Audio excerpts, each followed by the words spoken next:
ओशो की मृत्यु को 30 साल पूरे हो चुके हैं। साल 1990 में वो दुनिया को छोड़ के चले गए। ओशो का जीवन जितना रहस्यमयी था, उतनी ही उनकी मौत भी। वीडियो को पूरा आखिर तक देखना। आज हम उनके जीवन के बारे में कुछ छुए और अनछुए पहलुओं पर रोशनी डालने की कोशिश करेंगे। नंबर 1, 11 दिसंबर 1931 को मध्य प्रदेश के कुचवाड़ा शहर में उनका जन्म हुआ था। जन्म होने के 3 दिनों तक ओशो ना हंसे थे और ना रोए थे।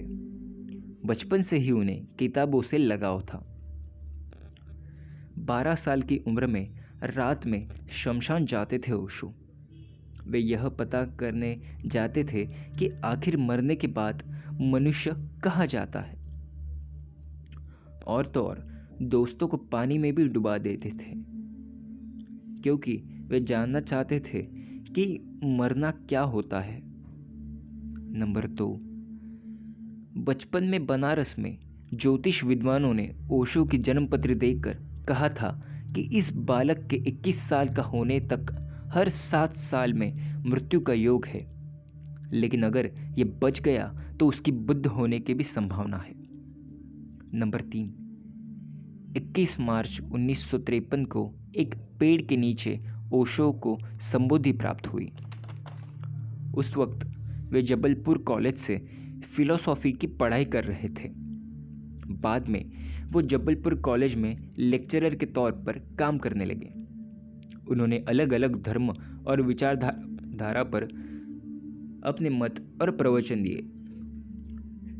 और तो और नौकरी छोड़ने के बाद उन्होंने नवसन्यास आंदोलन किया।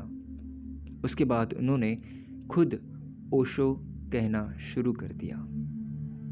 नंबर 4, साल 1981 से 1985 के बीच ओशो अमेरिका चले गए। अमेरिकी प्रांत अरिज़ोना में उन्होंने आश्रम की स्थापना की और आश्रम को बहुत एकड़ों में फैला दिया। ओशो का अमेरिकी प्रवास बेहद विवादास्पद रहा। महंगी घड़ियां, रोल्स रॉय कारें, डिजाइनर कपड़ों की वजह से वे हमेशा चर्चे में रहे। नंबर 5, ओशो बहुत ही उच्च कोटि के वक्ता थे।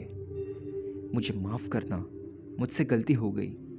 वे इस तरह के शब्दों का प्रयोग उन्होंने कभी नहीं किया। तो आप इन्हीं बातों से अंदाजा लगा सकते हैं कि उनका अपने वाणी पर किस तरह का नियंत्रण था। नंबर 6, उन्होंने एक भी किताब नहीं लिखी थी, फिर भी उनकी 600 से ज़्यादा बुक्स पब्लिश है। वे सब के सब उनके प्रवचनों पर आधारित है। जो वो बोले वही छपा गया है, वो भी बिना सुधार किए। नंबर 7, सालाना भारत में ओशो की 1 मिलियन से भी ज़्यादा किताबें और टेप रिकॉर्डर बिकती है। उनको किताबों से ज़्यादा लगाव था। वे एक दिन में लगभग 3 से भी ज़्यादा किताबें पढ़ डालते थे। नंबर 8, ओशो ने अपने पूरे जीवन काल में लगभग 1 लाख से भी ज़्यादा किताबें का अध्ययन किया था। एक शोध के अनुसार उन्हें 20वीं सदी का सबसे अधिक किताबें पढ़ने वाला पुरुष माना गया है। ओशो ने अपनी पिताजी के पास कभी भी किताबों के अलावा किसी और चीज़ के लिए पैसे नहीं मांगे। नंबर 9, ओशो गजब के तर्कशास्त्री थे। उनके पास किसी भी बात को सही या गलत साबित करने की पूरी क्षमता थी। ओशो को अमीरों का गुरु भी कहा गया है। वे कहते थे कि मुझे अमीरों का गुरु ही बना रहने दो, क्योंकि गरीबों के लिए तो और भी गुरु है।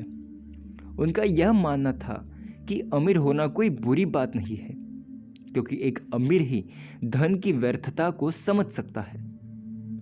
नंबर 10, ओशो की संपत्ति करीब 1000 करोड़ रुपए की है और किताबों और अन्य चीज़ों से करीब करीब 100 करोड़ रुपए रॉयल्टी मिलती है। कहा जाता है कि ओशो के पास 90 रोल्स रॉय कारें थी। इस तरह वो अपना आलीशान जीवन जी रहे थे। नंबर 11, ओशो को सेक्स गुरु भी कहा गया है। उनकी संभोग से समाधि की ओर यह किताब बड़ी कंट्रोवर्शियल रही। लोग जब अध्यात्म की तरह बढ़ते हैं तो सेक्स सबसे ज़्यादा इस रास्तों पर किसी भी साधक का परेशानी का कारण बनता है। इस परेशानी से कैसे जीत कर आगे बढ़े, कैसे ध्यान और समाधि के और पर प्रवेश पाए, ओशो ने यह बताया, लेकिन विरोधकों ने उनको सेक्स गुरु के नाम से बदनाम करने की साजिश की। नंबर 12, ओशो की रहस्यमयी मृत्यु। ओशो की मौत को लेकर बहुत कन्फ्यूजन है और कई थेरीज भी है। माना जाता है अमेरिकी सरकार ने ओशो को थेलियम नाम का स्लो पॉइजन दे दिया था, जिससे धीरे धीरे उनके शरीर पर उसका असर होने लगा और वो बीमार पड़ने लगे और मौत की तरफ चले गए। इस तरह मृत्यु का उत्सव मनाने को कहने वाले ओशो की खुद की मौत बड़ी रहस्यमय रही।